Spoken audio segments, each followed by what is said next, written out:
ದೇವರು ನಮ್ಮ ಸೃಷ್ಟಿಕರ್ತನು ವಿಮೋಚಕನು ಆಗಿರೋದ್ರಿಂದ ತನ್ನ ಒಡಂಬಡಿಕೆಯ ನೀಲಿನಕ್ಷೆಯನ್ನ ಕೊಟ್ಟಿದ್ದಾನೆ. 10ನೇ ಪಾಠ, ಒಡಂಬಡಿಕೆ ಮತ್ತು ನೀಲಿನಕ್ಷೆ.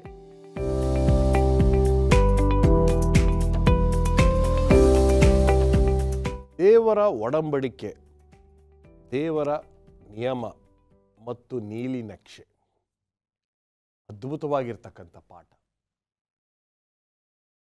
ಹೋಪ್ ಸಬ್ಬತ್ ಶಾಲೆಯ ಪಾಠಕ್ಕೆ ನಿಮ್ಮೆಲ್ಲರಿಗೂ ಸುಸ್ವಾಗತ. ಬನ್ನಿ ಪ್ರಾರ್ಥನೆಯೊಂದಿಗೆ ನಮ್ಮ ಈ ಪಾಠವನ್ನು ಶುರು ಮಾಡೋಣವೇ. ನಮ್ಮನ್ನು ಬಹಳವಾಗಿ ಪ್ರೀತಿ ಮಾಡುವಂಥ ನಮ್ಮ ಪರಮ ತಂದೆಯೇ, ಈ ಕಾರ್ಯಕ್ರಮದ ಮೂಲಕ,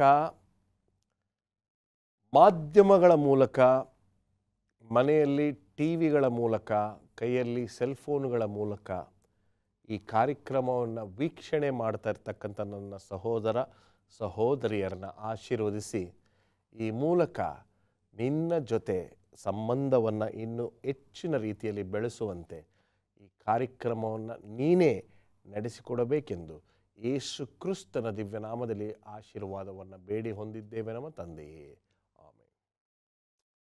ನಿಯಮಗಳು ಮತ್ತು ನೀಲಿನಕ್ಷೆ ಎಷ್ಟು ಒಂದು ಡೀಟೇಲ್ ಆಗಿ ದೇವರು ಇಸ್ರಾಯೇಲರಿಗೆ ನಿಯಮಗಳ ಮೂಲಕ ತನ್ನ ಒಂದು ಗುಣಾದೇಶಗಳನ್ನು ತಿಳಿಸ್ಕೊಟ್ಟಿದ್ದಾರೆ. Yes, it is God's character which comes in the 10 commandments. ಇದನ್ನು ಗೊತ್ತಿದ್ದು ಮರಿತಾ ಇದ್ದೀವಿ. ಬನ್ನಿ ಸ್ಮರಣ ವಾಕ್ಯವನ್ನು ಓದಿ ನಮ್ಮ ಈ ದಿನದ ಪಾಠವನ್ನು ಶುರು ಮಾಡೋಣ. ವಿಮೋಚನಾ ಕಾಂಡ 24ನೇ ಅಧ್ಯಾಯ 3ನೇ ವಚನ. ಬೋಧಕರಾದ ಮುತ್ತು ಮ್ಯಾಥ್ಯೂ. ದೇವರ ವಾಕ್ಯ ಈ ರೀತಿ ಹೇಳುತ್ತೆ, ಮೋಶೆ ಜನರ ಬಳಿಗೆ ಬಂದು ಯೆಹೋವನ ಎಲ್ಲ ಮಾತುಗಳನ್ನು ನ್ಯಾಯ ವಿಧಿಗಳನ್ನು ವಿವರಿಸಲು ಜನರೆಲ್ಲರೂ ಯೆಹೋವನ ಮಾತುಗಳನ್ನೆಲ್ಲ ಅನುಸರಿಸಿ ನಡೆಯುವೆವು ಎಂದು ಒಗ್ಗಟ್ಟಾಗಿ ಉತ್ತರ ಕೊಟ್ಟರು. ದೇವರು ಸತತವಾಗಿ ಸೃಷ್ಟಿಕರ್ತನಾಗಿ ದೇವರಾಗಿ ಮನುಷ್ಯರ ಜೊತೆನೇ ವಾಸ ಮಾಡಬೇಕು ಅಂತ ಏದೇನ್ ತೋಟದಿಂದ ಆತನ ಆಸೆ. ಏದೇನ್ ತೋಟದಲ್ಲಿ ಜೊತೆಗೆ ನಡ್ಕೊಂಡು ಹೋಗಿ ಮುಖಾಮುಖಿಯಾಗಿ ನೋಡಿ ಪ್ರಾರ್ಥನೆ ಮಾಡುವಂಥ ಅವಕಾಶ ಮೊದಲನೇ ತಂದೆ ತಾಯಿಗಿತ್ತು. ಇಸ್ರಾಯೇಲರಿಗೆ ಜೊತೆಯಲ್ಲೇ ಪ್ರಯಾಣ ಮಾಡುವಂಥ ಅವಕಾಶ ಸಿಕ್ತು. ಆದಾಗ್ಯೂ ನಾವು ನಮ್ಮ ಮೇಲೆ ಮಹತ್ವವನ್ನು ಇಟ್ಕೊಂಡು ನಮ್ಮ ಜೊತೆ ಪ್ರಯಾಣ ಮಾಡ್ತಾ ಇರ್ತಕ್ಕಂಥ ದೇವರನ್ನ ಮರೆತು ಬಿಡ್ತೀವಿ. ಏನಂತೀರಾ ಫಸ್ಟ್ ಪ್ರಸನ್ನ? ಖಂಡಿತವಾಗಿಯೂ ದೇವರ ಉದ್ದೇಶ ಇಷ್ಟೇ, ಈ ಒಂದು ನೀಲನಕ್ಷೆಯನ್ನು ಕೊಡಲಿಕ್ಕೆ ಸಂಬಂಧವನ್ನು ಸುಭದ್ರಪಡಿಸ್ಕೊಳ್ಬೇಕು. ಎಲ್ಲೋ ಸಂಬಂಧ ಕೆಟ್ಟು ಹೋಗಿದೆ. ಪಾಪದ ನಿಮಿತ್ತವಾಗಿ ಆದಾಮ್ ಮತ್ತು ಅವಳು ಆ ನಿಕಟವಾದ ಸಂಬಂಧವನ್ನು ಬೇರ್ಪಾಟು ಮಾಡಿಕೊಂಡ್ರು. ಪಾಪ ಇಲ್ಲದೇ ಇರುವಾಗ ಆ ಸಂಬಂಧ ಎಷ್ಟು ನಿಕಟವಾಗಿತ್ತು ಅಂದರೆ ದೇವರ ಜೊತೆಯಲ್ಲಿ ಮುಖಾಮುಖಿಯಾಗಿ ಮಾತಾಡ್ತಕ್ಕಂಥದ್ದು. ಆದರೆ ಪಾಪ ಬಂದ ಮೇಲೆ ಒಂದು ಅಡ್ಡಗೋಡೆ ಆಯಿತು. ಹಾಗಾಗಿ ಮತ್ತೊಮ್ಮೆ ಆ ಸಂಬಂಧವನ್ನು ನಾನು ಪಡೆದುಕೊಳ್ಳಬೇಕು ಎಂಬುದಾಗಿ ದೇವರ ಉದ್ದೇಶದಿಂದ ತನ್ನ ನಿಯಮಗಳ ನೀಲನಕ್ಷೆಯನ್ನು ಕೊಟ್ಟಿದ್ದಾರೆ. ಹೀಗೆ ನೀವು ಮಾಡಿದ್ರೆ ಮತ್ತೊಮ್ಮೆ ನೀವು ನನ್ನ ಒಡಂಬಡಿಕೆಯಲ್ಲಿ ಪಾಲುಗಾರರಾಗ್ತೀರಾ ಎಂಬುದಾಗಿ. ವಿಶೇಷವಾಗಿ 3 ವಿಷಯವನ್ನು ತಿಳ್ಕೊಳ್ಬೇಕು. ಒಂದು, ದೇವರ ವಾಕ್ಯವನ್ನು ಓದುವಾಗ ದೇವರು ನಮ್ಮ ಜೊತೆಯಲ್ಲಿ ಮಾತಾಡ್ತಾ ಇದ್ದಾರೆ. ಸತತವಾದ ಸಂಪರ್ಕ ನಮ್ಮಲ್ಲಿ ಇರ್ತದೆ. ಈ ಕಾರ್ಯಕ್ರಮ ನೋಡ್ತಾ ಇರ್ತಕ್ಕಂಥವ್ರು ದಯವಿಟ್ಟು ಈ ಸಾಲನ್ನು, even if you forget everything it's all right, but ಈ ಸಾಲು ದೇವರ ವಾಕ್ಯವನ್ನು ಓದುವಾಗ ಹೇಳಿ ಪಾಸ್ಟರ್ ಪ್ರಸನ್ನ. ದೇವರು ನಮ್ಮ ಜೊತೆಯಲ್ಲಿ ಮಾತಾಡ್ತಾರೆ ಎಂಬುದಾಗಿ. ನಾವು ದೇವರ ಜೊತೆಯಲ್ಲಿ ಹೇಗೆ ಮಾತಾಡ್ತೇವೆ ಅಂದರೆ ಪ್ರಾರ್ಥನೆ ಮಾಡೋದ್ರ ಮೂಲಕವಾಗಿ. ಪ್ರಾರ್ಥನೆ ಮಾಡುವಾಗ ನಮ್ಮ ಹೃದಯವನ್ನು ಬಿಚ್ಚಿ ದೇವರಿಗೆ ಹೇಳ್ತೇವೆ. ಕೆಲವು ಸಾರಿ ಎಷ್ಟೋ ಸಮಸ್ಯೆಗಳನ್ನು, ನೋವುಗಳನ್ನು ನಮ್ಮ ಹೆಂಡತಿಯರಿಗೆ, ಮಕ್ಕಳಿಗೆ, ಗಂಡಂದಿರಿಗೆ, ಆಪ್ತರಿಗೂ ಸಹ ಹೇಳಲಿಕ್ಕಿಲ್ಲ. ಆದರೆ ದೇವರು ಹೇಳ್ತಾನೆ, ಮನಪೂರ್ವಕವಾಗಿ ನೀವು ನನ್ನನ್ನು ಬೇಡಿಕೊಂಡಾಗ ನಿಮ್ಮ ಹೃದಯದ ಆಸೆಯನ್ನು ನಾನು ಪೂರೈಸ್ತೇನೆ ಎಂಬುದಾಗಿ. ಸೊ ಸತತವಾಗಿ ದೇವರ ವಾಕ್ಯ ಓದಬೇಕು, ಪ್ರಾರ್ಥನೆ ಮಾಡಬೇಕು. 3ನೇದಾಗಿ ನಾವು ಸಾಕ್ಷಿಗಳಾಗಿರಬೇಕು. ಬೇರೆಯವರಿಗೆ ಕ್ರಿಸ್ತನ ಬಗ್ಗೆ, ಆತನ ಮರಣ, ಪುನರುತ್ಥಾನ, ಆತನ ಬರುವಿಕೆ, ಇವೆಲ್ಲದರ ಬಗ್ಗೆ ಸತತವಾಗಿ ಜನರಿಗೆ ತಿಳಿಸುವವರಾಗಿರಬೇಕು.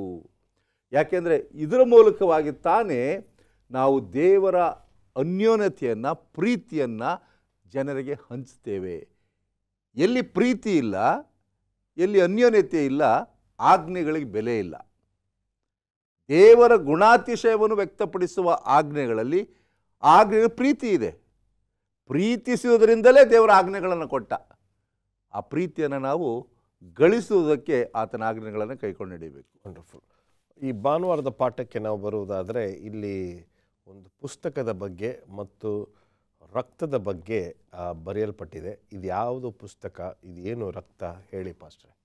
ಇಲ್ಲಿ ನಾವು ನೋಡುವಂತರಾಗಿದ್ದೇವೆ, ದೇವರ ವಾಕ್ಯವನ್ನು ಓದುವಾಗ ಅದನ್ನು ಅನುಮೋದನೆ ಮಾಡಲಿಕ್ಕೆ ಅದರ ಮೇಲೆ ರಕ್ತವನ್ನು ಚಿಮುಕಿಸ್ತಾ ಇದ್ರು. ಈ ದೇವರ ವಾಕ್ಯ ಅಂತೇಳಿ ಹೇಳಿದ್ರೆ ಇಲ್ಲಿ ಒಡಂಬಡಿಕೆಯಲ್ಲಿ ದೇವರ ಆಜ್ಞೆಗಳು. ಯಾಕಂದರೆ ಇಡೀ ದೇವರ ವಾಕ್ಯ ಆವಾಗ ಇರಲಿಲ್ಲ.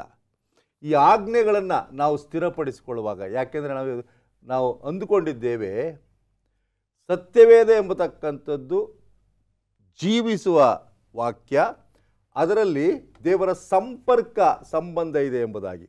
ಇದರಲ್ಲಿ ಮುಖ್ಯವಾಗಿ ಏನು ತಿಳಿಸ್ತದೆ ಅಂದರೆ, ಕೇವಲ ವಾಕ್ಯ ಮಾತ್ರವಲ್ಲ, ವಾಕ್ಯವನ್ನು ಕೊಟ್ಟ ವ್ಯಕ್ತಿಯ ಬಗ್ಗೆ ತಿಳಿಸ್ತದೆ. ದೇವರು ಯಾರು, ಆತನ ಗುಣಾತಿಶಯ ಏನು, ಆ ಸಂಬಂಧ ಯಾಕೆ ಬೇಕು ಎಂಬುದಾಗಿ. ಯೋಹಾನ ಬರೆದ ಸುವಾರ್ತೆ 12ನೇ ಅಧ್ಯಾಯ 32ನೇ ವಚನದಲ್ಲಿ ಬಹಳ ಸ್ಪಷ್ಟವಾಗಿ ಯೇಸು ಸ್ವಾಮಿ ಹೇಳ್ತಾರೆ, ನಾನು ಭೂಮಿಯಲ್ಲಿಂದ ಮೇಲಕ್ಕೆ ಎತ್ತಲ್ಪಟ್ಟಾಗ ಎಲ್ಲರನ್ನೂ ನನ್ನ ಬಳಿಗೆ ಎಳೆದುಕೊಳ್ಳುವೆನು ಎಂಬುದಾಗಿ. ದೇವರಿಗೆ ಬೇಕಾಗಿರ್ತಕ್ಕಂಥದ್ದು ಕೇವಲ ಸಿದ್ಧಾಂತಗಳು, ತತ್ವಗಳು, ನಿಯಮಗಳು ಇವುಗಳೆಲ್ಲ ಮುಖ್ಯ. ದೇವರಿಗೆ ಬೇಕಾಗಿರ್ತಕ್ಕಂಥದ್ದು ವೈಯಕ್ತಿಕ ನಿಕಟವಾದ ಸಂಬಂಧ. ನಾನು ಈ ನಿಯಮಗಳನ್ನು ಕೊಟ್ಟಿರುವುದೇ ನಿಮ್ಮ ಸಂಬಂಧವನ್ನು ಗಳಿಸಿಕೊಳ್ಳುವುದಕ್ಕೋಸ್ಕರವಾಗಿ. ಆ ಸಂಬಂಧ ಹೆಂಗೆ ಚೆನ್ನಾಗಿರಬೇಕು ಅಂತ ಹೇಳಿದ್ರೆ ದೇವರು ಹೇಳಿದಾಗ ಕೇಳಬೇಕು.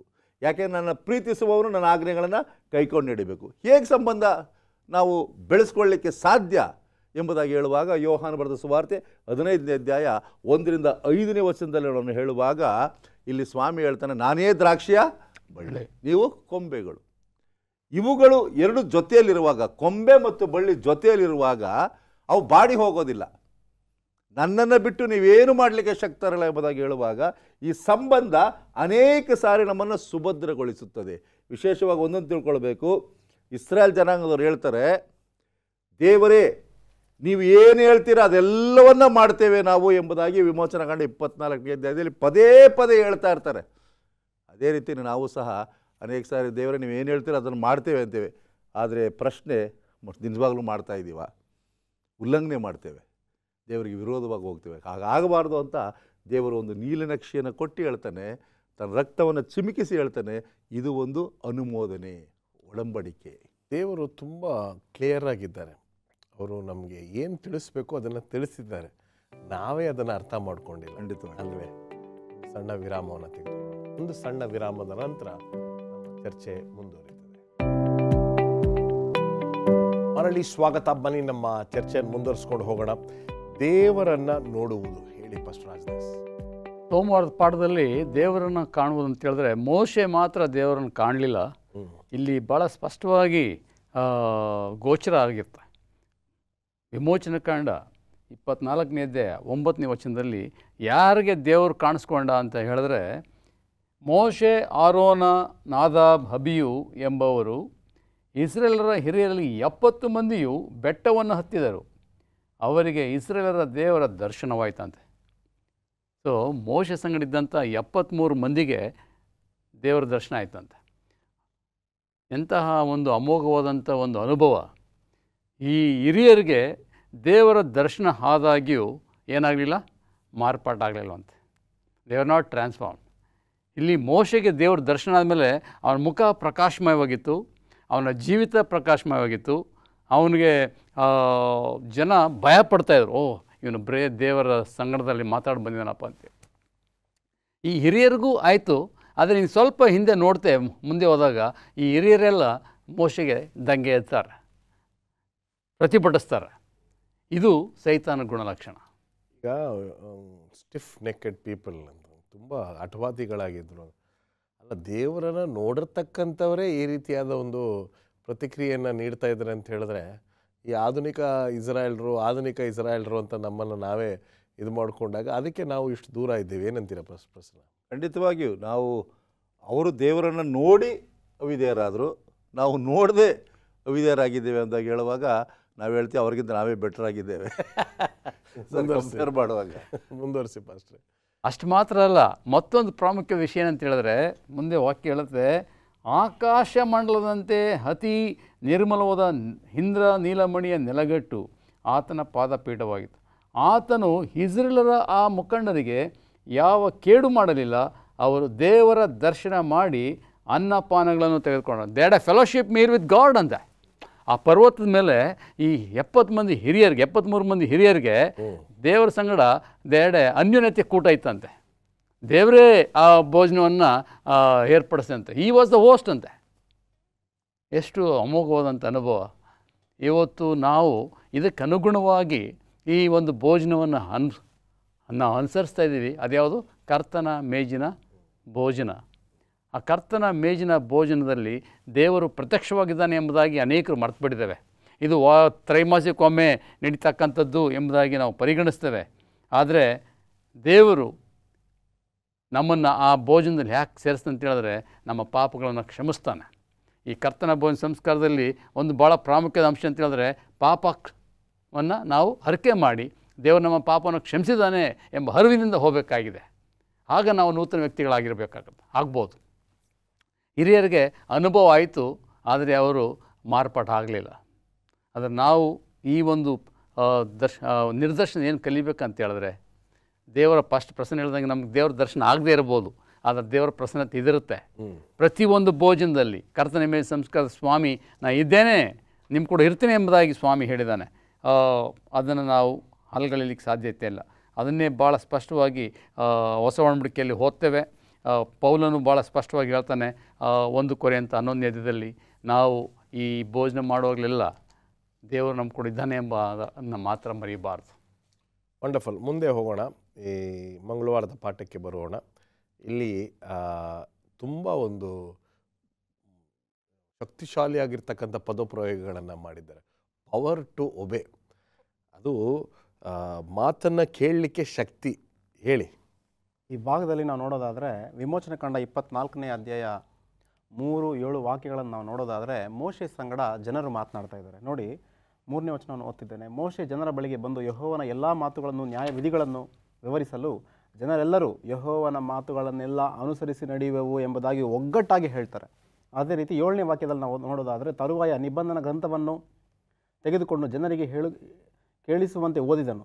ಅವರು ಕೇಳಿ ಯೆಹೋವನ ಆಜ್ಞೆಗಳನ್ನೆಲ್ಲ ನಾವು ಅನುಸರಿಸಿ ವಿಧೇಯರಾಗುವೆವು ಎಂಬುದಾಗಿ ಹೇಳ್ತಾರೆ. ಅದೇ ರೀತಿ 19ನೇ ಅಧ್ಯಾಯ 8ನೇ ವಚನದಲ್ಲೂ ಕೂಡ ಇದೇ ನುಡಿಯನ್ನು ನಾವೆಲ್ಲರೂ ಕೂಡ ದೇವರ 10 ಆಜ್ಞೆಗಳನ್ನು ಖಂಡಿತವಾಗ್ಲೂ ನಾವು ಪಾಲಿಸ್ತೇವೆ, ವಿಧೇಯರಾಗ್ತೇವೆ ಎಂಬುದಾಗಿ ಅವರು ಮಾತನಾಡ್ತಿರೋದನ್ನು ನಾವು ಕಾಣ್ತೇವೆ. ಆದರೆ ನಾವೆಲ್ಲರೂ ಕೂಡ ಇವೆಲ್ಲವನ್ನು ಕೂಡ ನೆರವೇರಿಸುವಂತಹ ಮನಸ್ಸು ನಮಗೆ ಬೇಕು. ಇಲ್ಲಿ ಪ್ರವಾದಿಯಾದಂತಹ ಯೆಹೆಜ್ಕೇಲನು ಒಂದು ಅದ್ಭುತವಾದಂತಹ ಮಾತನ್ನು ನುಡಿತಾನೆ. ಯೆಹೆಜ್ಕೇಲ 36ನೇ ಅಧ್ಯಾಯ 26-27 ವಾಕ್ಯಗಳನ್ನು ನಾವು ಒಮ್ಮೆ ಓದೋಣ. ನಾನು ನಿಮಗೆ ಹೊಸ ಮನಸ್ಸನ್ನು ಕೊಟ್ಟು ನಿಮ್ಮಲ್ಲಿ ನೂತನ ಸ್ವಭಾವವನ್ನು ಹುಟ್ಟಿಸುವೆನೋ, ಕಲ್ಲಾದ ಹೃದಯವನ್ನು ನಿಮ್ಮೊಳಗಿಂದ ತೆಗೆದು ಮೃದುವಾದ ಹೃದಯವನ್ನು ನಿಮಗೆ ದಯಪಾಲಿಸುವೆನೋ, ನನ್ನ ಆತ್ಮವನ್ನು ನಿಮ್ಮಲ್ಲಿ ನೆಲೆಸಿರುವಂತೆ ಅನುಗ್ರಹಿಸಿ ನೀವು ನನ್ನ ನಿಯಮಗಳನ್ನು ಅನುಸರಿಸುವ ಹಾಗೆ ಮಾಡುವೆನೋ, ನೀವು ನನ್ನ ವಿಧಿಗಳನ್ನು ಕೈಗೊಂಡು ಆಚರಿಸುವಿರಿ. ಇಲ್ಲಿ ದೇವರು ಮಾತನಾಡ್ತಾ ಇದ್ದಾನೆ, ನಿಮ್ಮಲ್ಲಿರುವಂತಹ ಕಲ್ಲಾದಂತಹ ಹೃದಯವನ್ನು ತೆಗೆದು ನನ್ನ ಮನಸ್ಸನ್ನು ಕೊಡ್ತೇನೆ, ಒಳ್ಳೆಯ ಮನಸ್ಸನ್ನು, ಹೊಸ ಮನಸ್ಸನ್ನು ನಿಮ್ಗೆ ಕೊಡ್ತೇನೆ, ನನ್ನ ಸ್ವಭಾವವನ್ನು ನಿಮ್ಗೆ ಕೊಡ್ತೇನೆ. ಅದರ ಮುಖಾಂತರ ನೀವೇನು ಮಾಡ್ತಾರಪ್ಪ ಅಂತಂದರೆ ನನ್ನ ಆಜ್ಞೆಗಳನ್ನು ನೀವೇನು ಮಾಡ್ತೀರಾ, ಕೈಗೊಂಡು ನಡೀತೀರಾ. ಇವತ್ತು ನಾವು ದೇವರ ಆಜ್ಞೆಗಳನ್ನು ಕೈಕೊಳ್ಳೋದ್ರಲ್ಲಿ, ಸರ್ ನಾನು ಎಲ್ಲವನ್ನೂ ಮಾಡಬಲ್ಲೆ ಆದರೆ ಶನಿವಾರ ಮಾತ್ರ ನಾನು ಆರಾಧನೆ ಬರಲಿಕ್ಕೆ ಆಗೋದಿಲ್ಲ, ಸರ್ ನಾನು ಎಲ್ಲವನ್ನೂ ಕೂಡ ಮಾಡಬಲ್ಲೆ ಆದರೆ ನಾನು ಸುಳ್ಳನ್ನು ಹೇಳೋದನ್ನು ನಿಲ್ಲಿಸಲಾರೆ ಎಂಬುದಾಗಿ ಅನೇಕರು ಮಾತನಾಡೋದುಂಟು. ಆದರೆ ಇವೆಲ್ಲವನ್ನೂ ಕೂಡ ಮಾಡಬೇಕು ಅಂತಂದರೆ ದೇವರ ಬಲ, ದೇವರ ಒಂದು ಶಕ್ತಿ ನಮಗೆ ಖಂಡಿತವಾಗಲೂ ಬಹಳ ಬಹಳ ಅವಶ್ಯಕತೆ.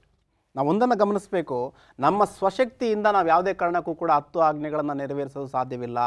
ದೇವರ ಬಲ, ದೇವರ ಒಂದು ಶಕ್ತಿ, ದೇವರ ಆತ್ಮನ ನಡೆಸುವಿಕೆ ಇಲ್ಲದೆ ಹೋದರೆ ನಾವು ದೇವರ ಆಜ್ಞೆಗಳನ್ನು ವಿಧೇಯರಾಗಿ ಜೀವಿಸುವುದು ಬಹಳ ಕಷ್ಟ. ಆದ್ದರಿಂದ ದೇವರು ತಾನೇ ನಮಗೆ ಬಲ ಕೊಡಬೇಕು. ದೇವರು ತಾನೇ ನಮಗೆ ಶಕ್ತಿ ಕೊಡಬೇಕು. ಆಗ ಮಾತ್ರ ನಾವೇನಾಗ್ತೇವಪ್ಪ ಅಂತಂದರೆ ಈ 10 ಆಜ್ಞೆಗಳಿಗೆ ನಾವು ವಿಧೇಯರಾಗಿ ಜೀವಿಸಲು ಸಾಧ್ಯವಾಗುತ್ತೆ. ಆದ್ದರಿಂದ ಪ್ರತಿನಿತ್ಯ ಪ್ರತಿ ಕ್ಷಣ ದೇವರ ಮೇಲೆ ನಾವು ಆತುಕೊಂಡು ಜೀವಿಸುವುದು ಬಹಳ ಬಹಳ ಪ್ರಾಮುಖ್ಯವಾಗಿರುತ್ತೆ ಎಂಬುದನ್ನು ನಾವು ಗಮನಿಸಬೇಕಾಗತ್ತೆ. ಅಷ್ಟೇ ಅಲ್ಲ, ನಾವು ಗಮನಿಸೋದಾದರೆ ದೇವರು ತಾನೇ ನಮ್ಮನ್ನು ಶುಚಿ ಮಾಡುವಾತನು, ದೇವರು ತಾನೇ ನಮ್ಮಲ್ಲಿರುವಂತಹ ಕಲ್ಮಶವೆಲ್ಲವನ್ನು ಕೂಡ ತೆಗೆಯುವಾತನು, ದೇವರು ತಾನೇ ನಮಗೆ ಸಮಸ್ತವನ್ನು ಕೂಡ ಅನುಗ್ರಹಿಸುವಾತನು ಎಂಬುದಾಗಿ ನಾವು ನಂಬಬೇಕು, ನಾವು ಅದನ್ನು ಗಮನಿಸಬೇಕು. ಆಗ ತಾನೇ ನಾವು ದೇವರ ಆಜ್ಞೆಗಳಿಗೆ ವಿಧೇಯರಾಗಿ ಜೀವಿಸಲು ಸಾಧ್ಯವಾಗುತ್ತೆ. ತುಂಬ ಒಂದು ಗಂಭೀರವಾಗಿರ್ತಕ್ಕಂಥ ವಿಷಯ ಪಾಸ್ಟರ್ ಪ್ರಸನ್ನ, ಏನಂತೀರ? ಬರಹಗಾರರು ಒಂದು ಒಳ್ಳೆಯ ವಾಕ್ಯ ಬರೆದಿದ್ದಾರೆ, only God can perform a heart transplant ಅಂತ. There are lot of cardiologist who thinking they can transform. Bypass surgery ಅದು ಮಾಡ್ತೀವಿ ಇದು ಮಾಡ್ತೀವಿ ಅಂತಾರೆ, ಆದರೆ ನಿಜವಾದ ಸರ್ಜರಿ ದೇವರು ಮಾತ್ರ ಮಾಡಲು ಸಾಧ್ಯ. ಆಗ ತಾನೇ ನಾವು ವಿಧೇಯರಾಗಲು ಸಾಧ್ಯ. ಎಲ್ಲಿಯ ತನಕ ಎಜುಕೇಲ್ನ ಹೇಳ್ತಾನಲ್ಲ, ನಿಮ್ಮಲ್ಲಿ ಕಠಿಣ ಹೃದಯ, ಕಲ್ಲು ಹೃದಯ ಇರ್ತದೆ, ಅಲ್ಲಿ ತನಕ ಏನು ಆಪರೇಷನ್ ಮಾಡಿದ್ರೂ ಆಗಲ್ಲ. ನಿಮ್ಮ ಹೃದಯವನ್ನು ಮೃದು ಮಾಡಿಕೊಳ್ಬೇಕು, ಆಗ ದೇವ್ರ ವಾಕ್ಯ ಒಳಗೋಗ್ತದೆ. ಒಂದು ಸಣ್ಣ ವಿರಾಮ. ಮತ್ತೆ ಸ್ವಾಗತ. ಬನ್ನಿ ನಮ್ಮ ಚರ್ಚೆಯನ್ನು ಮುಂದುವರಿಸ್ಕೊಂಡು ಹೋಗೋಣ. ಬುಧವಾರದ ಪಾಠಕ್ಕೆ ಬಂದಿದ್ದೇವೆ. ದೇವರು ಎಷ್ಟೋ ವಿಚಾರಗಳ ಮೂಲಕ ತನ್ನ ಯೋಜನೆಗಳನ್ನು ಮನುಷ್ಯನಿಗೆ ತಿಳಿಸಿದ್ದಾನೆ. ಅದರಲ್ಲೂ ವಿಶೇಷವಾಗಿ ಇಸ್ರಾಯೇಲರಿಗೆ ಈ ಗುಡಾರದ ಸೇವೆ ಅಥವಾ ಪರ್ಣಶಾಲೆ ಎಂಬತಕ್ಕಂಥದ್ದನ್ನು ನಾವು ಏನು ಕರಿತೀವೋ ಅದರಲ್ಲಿ ಮುಖ್ಯವಾಗಿರ್ತಕ್ಕಂಥ ಪಾಠಗಳನ್ನು ಆ ಇಸ್ರಾಯೇಲರಿಗೆ ಮಾತ್ರವಲ್ಲದೆ ನಮಗೂ ತಿಳಿಸ್ತಾ ಇದ್ದಾನೆ ಸತ್ಯವೇದದ ಮೂಲಕ. ಹೇಳಿ, ಇದನ್ನು ವಿವರಿಸಿ. ದೇವರು ಮೋಶೆಗೆ ಹೇಳ್ತಾನೆ, ವಿಮೋಚನೆ ಕಾಂಡ 25ನೇ ಅಧ್ಯಾಯ 8ನೇ ವಚನದಲ್ಲಿ, ನನಗೋಸ್ಕರ ನೀವು ಒಂದು ದೇವಾಲಯವನ್ನು, ಅಲ್ಲಿ ಚೆನ್ನಾಗಿ ಹೇಳೋದು ನೋಡಿ, ನಾನು ಅವರ ಮಧ್ಯದಲ್ಲಿ ವಾಸಿಸೋದಕ್ಕೆ ನನಗೆ ಒಂದು ದೇವಸ್ಥಾನವನ್ನು ಕಟ್ಟಿಸಬೇಕಂತೆ. ಸೊ ದೇವ್ರಿಗೆ ಏನು ಬಯಕೆ ಅಂತ ಹೇಳಿದ್ರೆ, I wants to dwell with us, ನಮ್ಮ ಮಧ್ಯೆ ಇರಲಿಕ್ಕೆ ಆತನ ಬಯಸ್ತಾ ಇದ್ದಾನೆ. ಆ ಪರ್ಣಶಾಲೆಯ ಎಲ್ಲ ಆಚಾರ ವಿಚಾರಗಳು, ಅಲ್ಲಿ ನಡೀತಕ್ಕಂಥ ಯಜ್ಞ ಹೋಮಗಳು ಎಲ್ಲವೂ ಒಂದೇ ಒಂದು ಅಂಶವನ್ನು ಸೂಚಿಸ್ತಾಯಿತು, ಅದು ಕ್ರಿಸ್ತನನ್ನು ಸೂಚಿಸ್ತಾಯಿತ್ತು. ಜನ ಆಚರಣೆ ಮಾಡ್ತಾಯಿದ್ರು, ಆದರೆ ಅರ್ಥರಹಿತವಾಗಿ ಮಾಡ್ತಾಯಿದ್ರು. ಅವ್ರಿಗೆ ಯಾವ ಸಾಂಕೇತ ಎಂಬುವನ್ನು ಸಹ ಅರ್ಥ ಮಾಡ್ಕೊಳ್ಳಲಿಲ್ಲ. ಆದರೆ ದೇವರು ನಮಗೆ ಸ್ತೋತ್ರ, ಇವತ್ತು ನಾವು ಸೆವೆಂತ್ ಅಡ್ವೆಂಟಿಸ್ಟ್ ಸಭೆಯಲ್ಲಿ ನಾವು ಈ ಪರ್ಣಶಾಲೆ ಬಗ್ಗೆ ಭಾಳಷ್ಟು ಅಧ್ಯಯನ ಮಾಡ್ತಾಯಿದ್ದೀವಿ. ಸ್ಯಾಂಕ್ಚುರಿ ಸರ್ವಿಸ್ ಅಂತ ಹೇಳ್ತೀವಿ. ಇದನ್ನು ಬಹುಶಃ ಅನೇಕ ಕ್ರೈಸ್ತರು ಇದನ್ನು ಮರೆತುಬಿಟ್ಟಿದ್ದಾರೆ. ಈ ಪರ್ಣಶಾಲೆಯಲ್ಲಿ ಏನಿತ್ತು ಅಂತ ಹೇಳಿದ್ರೆ, ಕ್ರಿಸ್ತನನ್ನು ಕೇಂದ್ರೀಕೃತವಾಗಿ ಬಿಂಬಿಸ್ತಾ ಇತ್ತು. ಈ was the centre of worship. ಇಲ್ಲಿ ಅದನ್ನು ನಾವು ಭಾಳ ಸ್ಪಷ್ಟವಾಗಿ ಕಾಣ್ತೇವೆ. 25ನೇ ಅಧ್ಯಾಯ 1-9ನೇ ವಚನದಲ್ಲಿ ಭಾಳ ಸ್ಪಷ್ಟವಾಗಿ ಮೋಶೆ ಹೇಳಿದ್ದಾನೆ.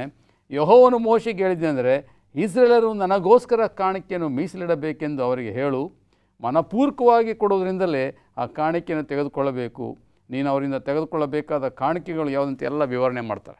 ಆ ಪರ್ಣಶಾಲೆ ಕಟ್ಟಲಿಕ್ಕೆ, ದೇವಾಲಯ ಕಟ್ಟಲಿಕ್ಕೆ ಆಜ್ಞಾಪನೆ ಆದಾಗ ಜನರು ಸ್ವ-ಇಚ್ಛೆಯಾಗಿ ತಂದು ಕೊಟ್ರಂತೆ. ಎಷ್ಟರ ಮಟ್ಟಿಗೆ ಕೊಟ್ಟರು ಅಂತ ಹೇಳಿದ್ರೆ ಮುಂದೆ ಹೇಳ್ತದೆ, ಮೋಶೆ ಅವ್ರನ್ನೇನು ನಿರ್ಬಂಧ ಮಾಡಿದಂತೆ, ಬೇಡ ಇನ್ನು ಸಾಕು ತರಬೇಡಿ ಅಂತೇಳಿ. ಅವ್ರ ಉದಾರತ್ವವನ್ನು ಕಾಣ್ತೇವೆ. ನಿಮಗೆಲ್ಲ ನಾವು ತಿಳ್ಕೊಳ್ಬೇಕಾದ ವಿಷಯ ಅಂತ ಹೇಳಿದ್ರೆ, ಇಸ್ರಾಯೇಲರು ಎಲ್ಲಿಂದ ಬಂದಿದ್ದರು? ಐಗುಪ್ತ ದೇಶದಿಂದ ಬಂದರು. ಅವ್ರು ಶ್ರೀಮಂತರಾಗಿ ಬಂದಿರಲಿಲ್ಲ, ಅವರೆಲ್ಲ ಗುಲಾಮರಾಗಿದ್ದರು. ಆದರೆ ದೇವರು ಆ ಗುಲಾಮಗಿರಿಯನ್ನು ಹೋಗಲಾಡಿಸಿ ಶ್ರೀಮಂತರು ಮಾಡಿದರು. ಹೋಗೋದಕ್ಕೆ ಮೊದಲು ಎಲ್ಲರನ್ನ ಅವ್ರು ಸುಲಿಗೆ ಮಾಡ್ಕೊಂಡು ಬನ್ನಿ ಅಂತೇಳಿ ಅವರು ಅಲ್ಲಿಂದ ತಂದಂತೆ ಎಲ್ಲ ಐಶ್ವರ್ಯವನ್ನು ದೇವರ ಆಲಯಕ್ಕೆ ಸಂಪೂರ್ಣವಾಗಿ ಸಮರ್ಪಣೆ ಮಾಡಿದ್ರಂತೆ. ಇವತ್ತು ದೇವಾಲಯ ಕಟ್ಟಲಿಕ್ಕೆ ನಮ್ಮಲ್ಲಿ ಭಾಳಷ್ಟು ನ್ಯೂನತೆಗಳಿದೆ, ಕೊರತೆಗಳಿದೆ. ಆದರೆ ಇಸ್ರೇಲಲ್ಲಿ ನಾವು ಕಲಿಬೇಕಂದ್ರೆ ಆ ಧಾರಾಳವಾದ ಮನಸ್ಸು ನಮ್ಮಲ್ಲಿರಬೇಕಾಗತ್ತೆ. ಯಾಕಂತ ಹೇಳಿದ್ರೆ ಆವಾಗ ಸ್ವಾಮಿ ನಿಮ್ಮ ಮಧ್ಯೆ ವಾಸನೆ ತಿಳಿದೇವರು ಈಗಲೂ ಸಹ ವಾಸ ಮಾಡ್ತಾ ಇದ್ದಾರೆ ನಮ್ಮ ದೇವಾಲಯದಲ್ಲಿ. ಆ ದೇವಾಲಯವನ್ನು ಕಟ್ಟಲಿಕ್ಕೆ ನಾವು ಮುಂದೆ ಬರಬೇಕಾಗಿದೆ. ನಮ್ಮನ್ನು ನಿಸ್ವಾರ್ಥವಾಗಿ ದೇವರಿಗೆ ಒಪ್ಪಿಸ್ಕೊಡ್ಬೇಕಾಗಿದೆ. ನಮ್ಮಲ್ಲಿರ್ತಕ್ಕಂಥ ಎಲ್ಲ ಸಾಮಗ್ರಿಗಳನ್ನು ದೇವರ ಸೇವೆಗಾಗಿ ಕೊಡಬೇಕು. ಆವಾಗ ಮಾತ್ರ ದೇವರ ಮಹಿಮೆ ಹೊಂತಾನೆ ಎಂಬುದಾಗಿ ದೇವರ ವಾಕ್ಯ ಹೇಳುತ್ತೆ. ಅದಕ್ಕೆ ಯಾರು ಅರಸನಾದಂಥ ಸಾಲೋಮೋನ ಹೇಳ್ತಾನೆ, ಅವನು ಹೇಳ್ತಾನೆ ಭಾಳ ಸ್ಪಷ್ಟವಾಗಿ, ನೀನು ನಾನು ಕಟ್ಟುವಂಥ ದೇವಾಲಯದಲ್ಲಿ ವಾಸ ಮಾಡಲಿಕ್ಕೆ ಆಗಲ್ಲ, ಯಾಕಂದರೆ ಈ ದೇವಾಲಯ ಭಾಳ ಚಿಕ್ಕದು ಅಂತ ಹೇಳ್ತಾನೆ. ಪರಲೋಕ ದೇವರ ವಾಸಸ್ಥಾನ, ಭೂಲೋಕ ಅದನ್ನು ಪಾದಪೀಠ ಆಗಿದೆ. ಮತ್ತು ನಾನು ಕಟ್ಟುವಂಥ ದೇವಸ್ಥಾನ ಎಷ್ಟು ದೊಡ್ಡದು ಸ್ವಾಮಿ, ಅಂದರೆ ಅಂಥ ದೇವಾಲಯದಲ್ಲಿ ನೀವು ವಾಸನೆ ಅಂತ ಹೇಳಿದ್ರೆ ಎಷ್ಟು ಅಗಮ್ಯನು ಅಂತೇಳಿ ಸಾಲೋಮೋನನ್ನು ಅರ್ಥ ಮಾಡ್ಕೊಳ್ತಾನೆ. ಇವತ್ತು ನೀವು ಏನು ಅರ್ಥ ಮಾಡ್ಕೊಳ್ಬೇಕಂತ ಹೇಳಿದ್ರೆ, ನಮ್ಮ ದೇವರು ಮನುಷ್ಯರು ಕಲ್ಪಿಸಿದಂಥ ಕಟ್ಟಿದಂಥ ದೇವಾಲಯದಲ್ಲಿ ವಾಸತಕ್ಕ ದೇವರಲ್ಲ. ಆತನು ಪರಲೋಕದಲ್ಲಿ ವಾಸ ಮಾಡೋ ದೇವರು. ಅದು ನಮ್ಮ ಮಧ್ಯೆ ಇರಲಿಕ್ಕೆ ಬಯಸ್ತಾ ಇದ್ದಾನೆ. Because you want have a relationship, ಒಂದು ಸಂಬಂಧ ಇಟ್ಕೊಳ್ಬೇಕಂತೇಳಿ. ಆ ದೇವರನ್ನು ನಾವು ಆರಾಧನೆ ಮಾಡಬೇಕಾದ್ರೆ ಯಾವುದು ನಮ್ಮನ್ನು ತಡಿಬಾರ್ದು. ನಮ್ಮ ಎಲ್ಲ ಸ್ವಾರ್ಥತೆಯನ್ನು ಬಿಟ್ಟು ನಿಸ್ವಾರ್ಥರಾಗಿ ಆತನ ಸೇವೆಗೆ, ಆತನ ಆಲಯಕ್ಕೆ ನಮ್ಮ ಒಪ್ಪಿಸ್ಕೊಟ್ರೆ ಆಗ ದೇವರು ನಮ್ಮನ್ನು ಅಧಿಕವಾಗಿ ಆಶೀರ್ವಾದ ಮಾಡ್ತಾನೆ. ಮನುಷ್ಯರು ಮಾಡಿರ್ತಕ್ಕಂಥ ದೇವಾಲಯ ಮತ್ತು ಕಟ್ಟಡದಲ್ಲಿ ದೇವರು ಇರೋದಿಲ್ಲ ಅಂತ ಹೇಳಿದ್ರೆ ಅದೊಂದು ತಪ್ಪಾದ ಒಂದು ಮೆಸೇಜ್ ನಾವು ಕೊಡಲ್ವೇ? ಫಸ್ಟ್ ಪರ್ಸನ್ ಅಪೊಸ್ತಲ ಕೃತ್ಯಗಳು 7ನೇ ಅಧ್ಯಾಯ 47ರಿಂದ 50 ದಯವಿಟ್ಟು ಓದಿ. ಅಪೊಸ್ತಲ ಕೃತ್ಯಗಳು 7ನೇ ಅಧ್ಯಾಯ 47ರಿಂದ 50 ತುಂಬ ಒಂದು ಸ್ವಾರಸ್ಯವಾಗಿರ್ತಕ್ಕಂಥ ಒಂದು ವಚನ. ಆದರೆ ಆತನಿಗೋಸ್ಕರ ಮನೆಯನ್ನು ಕಟ್ಟಿಸಿದವನು ಸೊಲೊಮೋನನು. ಆದರೂ ಪರಾತ್ಪರನು ಕೈಯಿಂದ ಕಟ್ಟಿದ ಮನೆಗಳಲ್ಲಿ ವಾಸ ಮಾಡುವವನಲ್ಲ. ಆಕಾಶವು ನನಗೆ ಸಿಂಹಾಸನ, ಭೂಮಿಯು ನನ್ನ ಪಾದಗಳಿಗೆ ಪೀಠ. ನೀವು ನನಗೆ ಎಂಥ ಮನೆಯನ್ನು ಕಟ್ಟಿಸಿಕೊಡುವಿರಿ? ನನ್ನ ವಿಶ್ರಾಂತಿಗೆ ತಕ್ಕ ಸ್ಥಳವು ಯಾವುದು? ಇವುಗಳನ್ನೆಲ್ಲ ನನ್ನ ಕೈಯೇ ನಿರ್ಮಿಸುತ್ತಲ್ಲ ಎಂಬುದಾಗಿ ಕರ್ತನು ಹೇಳುತ್ತಾನೆ ಎಂದು ಪ್ರವಾದಿಯು ನುಡಿದಿದ್ದಾನೆ. ಹೇಳಿ. ದೇವರ ವಾಕ್ಯವನ್ನು ನಾವು ವಿಶಾಲವಾಗಿ ತಿಳ್ಕೊಳ್ಬೇಕು. ದೇವರ ಪ್ರಸನ್ನತೆ ಎಲ್ಲ ಕಡೆ ಇದೆ ಎಂಬುದಾಗಿ. ಅದಕ್ಕೋಸ್ಕರ ಕೀರ್ತನೆಗಳು 139ನೇ ಅಧ್ಯಾಯದಲ್ಲಿ ದಾವೀದನು ಹೇಳ್ತಾನೆ, ನಿನ್ನನ್ನು ಬಿಟ್ಟು ನಾನು ಎಲ್ಲಿ ಹೋಗಲಿ ಸ್ವಾಮಿ, ಮೇಲಕ್ಕೆ ಹೋದ್ರೆ ಅಲ್ಲೇ ಇದೆಯಾ, ಪಾತಾಳಕ್ಕೆ ಹೋದ್ರೆ ಅಲ್ಲೇ ಇದೆಯಾ. ದೇವರ ಪ್ರಸನ್ನತೆ ಇಲ್ಲದ ಸ್ಥಳ ಇಲ್ಲ. ಅದಕ್ಕೋಸ್ಕರ ಮತ್ತೇನು ಬರ್ತದೆ, ಸುವಾರ್ತೆ 18:20 ಹೇಳ್ತಕ್ಕಂಥದ್ದು, ಎಲ್ಲಿ ಇಬ್ಬರಾಗಲಿ ಮೂವರಾಗಿ ಸೇರಿದ್ದಾರೋ ಅಲ್ಲಿ ದೇವರಿದ್ದಾರೆ ಎಂಬುದಾಗಿ. ವಂಡರ್ಫುಲ್. ಗುರುವಾರದ ಪಾಠಕ್ಕೆ ಬರೋಣ. ಹೇಳಿ ಪಾಸ್ಟರ್. ಗುರುವಾರದ ಪಾಠದಲ್ಲಿ ನಾವು ಗಮನಿಸೋದಾದರೆ ದೇವರು ಮೋಶೆ ಸಂಗಡ ಮಾತನಾಡ್ತಾ ಈ ಒಂದು ಗುಡಾರವನ್ನು ಯಾವ ರೀತಿ ನೀವು ನಿಯಮಿಸಬೇಕು, ಇಲ್ಲವೇ ನೀವು ಕಟ್ಟಬೇಕು ಎಂಬ ವಿಚಾರವಾಗಿ ದೇವರು ಮಾತನಾಡ್ತಾ ಮಹಾಯಾಜಕನ ವಸ್ತ್ರಾಧರಣೆ ಯಾವ ರೀತಿ ಇರಬೇಕು, ಎಫೋದ್ ಎಂಬುದಾಗಿ ಅದನ್ನು ಕರೀತಾರೆ, ಅದು ಯಾವ ರೀತಿ ಇರಬೇಕು ಎಂಬ ವಿಚಾರವಾಗಿ ದೇವರು ಮಾತನಾಡ್ತಾನೆ. ಧೂಪವೇದಿ ಯಾವ ರೀತಿ ಇರಬೇಕು ಎಂಬುದಾಗಿ ಮಾತನಾಡ್ತಾನೆ. ಅದು ಅಷ್ಟು ಮಾತ್ರವೇ ಅಲ್ಲದೆ ಈ ಯಾಜಕನು ಧರಿಸಿಕೊಳ್ಳುವಂತಹ ವಸ್ತ್ರದ ಮೇಲೆ ಎದೆಯಲ್ಲಿ ಬ್ರೆಸ್ಟ್ ಪ್ಲೇಟ್ ಒಂದಿತ್ತು, ಅದು ಕೂಡ ಯಾವ ರೀತಿ ಇರಬೇಕು ಎಂಬುದಾಗಿ ದೇವರು ಮಾತನಾಡ್ತಾ ಇದ್ದಾನೆ. ಗಂಗಾಳದ ವಿಚಾರವಾಗಿಯೂ ಸಹ ದೇವರು ಸುವಿವರವಾದಂತಹ ವಿವರಣೆಯನ್ನು ದೇವರು ಮೋಶೆಗೆ ಕೊಡುವಂಥವನಾಗಿದ್ದಾನೆ. ಅಷ್ಟು ಮಾತ್ರವೇ ಅಲ್ಲ, ಈ ಕಲಾತ್ಮಕ ಕೆಲಸಗಳಿಗಾಗಿ ಬೆಜಾಯೇಲನನ್ನು ಮತ್ತು ಅಹಾಲಿಯಾಬನನ್ನು ದೇವರು ಆಯ್ಕೆ ಮಾಡಿಕೊಂಡು ನೀವು ಇದೇ ರೀತಿ ನನ್ನ ಮಂದಿರವನ್ನು ನಿರ್ಮಾಣ ಮಾಡಬೇಕು ಎಂಬ ವಿಚಾರವಾಗಿ ದೇವರು ಅವರಿಗೆ ಸಂಪೂರ್ಣವಾದಂತಹ ಅರುಹನ್ನು ಕೊಟ್ಟು ದೇವರ ಆತ್ಮನನ್ನು ಅವರ ಮೇಲೆ ಸುರಿಸಿದ್ದ ಕಾರಣ ಅವರೆಲ್ಲರೂ ಕೂಡ ಅಚ್ಚುಕಟ್ಟಾಗಿ ದೇವರ ಒಂದು ಗುಡಾರವನ್ನು ಕಟ್ತಾ ಇರ್ತಾರೆ. ಈ ಸಂದರ್ಭದಲ್ಲಿ ಮಹಾಪರಿಶುದ್ಧ ಸ್ಥಳದಲ್ಲಿ ಇಡಬೇಕಾದಂತಹ ಒಂದು 10 ಆಜ್ಞೆಗಳ ಕುರಿತಾಗಿ ಇಲ್ಲಿ ಲೇಖಕರು ಬಹಳ ಸೊಗಸಾಗಿ ಬರೀತಿದ್ದಾರೆ. ಏನು ಬರೀತಿದ್ದಾರೆ ಎಂಬುದಾಗಿ ನಾವು ನೋಡೋದಾದರೆ ಯೆಹೆಜ್ಕೇಲನ ಪುಸ್ತಕ 20ನೇ ಅಧ್ಯಾಯ 12ನೇ ವಚನದಲ್ಲಿ ದೇವರು ಈ ರೀತಿ ಮಾತನಾಡ್ತಾನೆ, ಇದಲ್ಲದೆ ತಮ್ಮನ್ನು ದೇವಜನರನ್ನಾಗಿ ಮಾಡಿರುವ ಯೆಹೋವನು ನಾನೇ ಎಂದು ಅವರು ತಿಳ್ಕೊಳ್ಳುವಂತೆ ನನಗೂ ಅವರಿಗೂ ಗುರುತಾದ ಸಬ್ಬತ್ ದಿನಗಳನ್ನು ಅವರಿಗೆ ನೇಮಿಸಿದೆನು. ನಾನು ನೇಮಿಸಿರುವಂತಹ ಸಬ್ಬತ್ ದಿನವನ್ನು ಅವ್ರು ಏನು ಮಾಡಬೇಕಪ್ಪ ಅಂತಂದರೆ ಆಚರಣೆ ಮಾಡಬೇಕು. ಇದು ನನಗೂ ಅವ್ರಿಗೂ ಗುರುತು ಎಂಬುದಾಗಿ ದೇವರು ಇಲ್ಲಿ ನುಡಿಯೋದನ್ನು ನಾವು ಕಾಣ್ತಾ ಇದ್ದೀವಿ. ಇದು ಸೆವೆಂತ್ ಅಡ್ವೆಂಟಿಸ್ಟ್ ಮಾತ್ರ ಹೇಳಲ್ಪಟ್ಟಿದೆಯಾ ಅಂತ ಸುಮ್ಮನೆ ಕೇಳ್ತಾ ಇದ್ದೀನಿ ನಿಮ್ಮನ್ನು. ಇದು ಸರ್ವರಿಗೂ ಕೂಡ ದೇವರು ಇಸ್ರಾಯೇಲರಿಗೆ ಮಾತ್ರ 10 ಆಜ್ಞೆಗಳನ್ನು ಕೊಟ್ಟಿಲ್ಲ, ಸರ್ವ ಜನರಿಗೂ ಕೂಡ ದೇವರು 10 ಆಜ್ಞೆಗಳನ್ನು ಕೊಟ್ಟಿದ್ದಾನೆ. ಆದ್ದರಿಂದ ಈ 10 ಆಜ್ಞೆಗಳಲ್ಲಿರುವಂತಹ 4ನೇ ಆಜ್ಞೆ ಕೇವಲ ಇಸ್ರಾಯೇಲರಿಗೆ ಮಾತ್ರ ಸೀಮಿತವಾದದ್ದಲ್ಲ, ಇದು ಪ್ರತಿಯೊಬ್ಬರಿಗೂ ಕೂಡ ಅನ್ವಯವಾಗುವಂತಹ ಒಂದು ಆಜ್ಞೆ ಎಂಬುದನ್ನು ನಾವು ಗಮನಿಸಬೇಕು. ಬ್ರದರನ್ ಮಿಷನ್ ಅವ್ರಿಗೆ, ಲುಥರನ್ ಮಿಷನ್ ಅವ್ರಿಗೆ, ರೋಮನ್ ಕ್ಯಾಥಲಿನ್ ಅವ್ರಿಗೆ ಎಲ್ರಿಗೂ ಖಂಡಿತವಾಗ್ಲು ಇದೆಲ್ಲರಿಗೂ ಕೂಡ ಸರ್ವ ಜನರಿಗೂ ಕೂಡ ಅನ್ವಯಿಸುತ್ತೆ ಎಂಬುದನ್ನು ನಾವು ಗಮನಿಸಬೇಕು.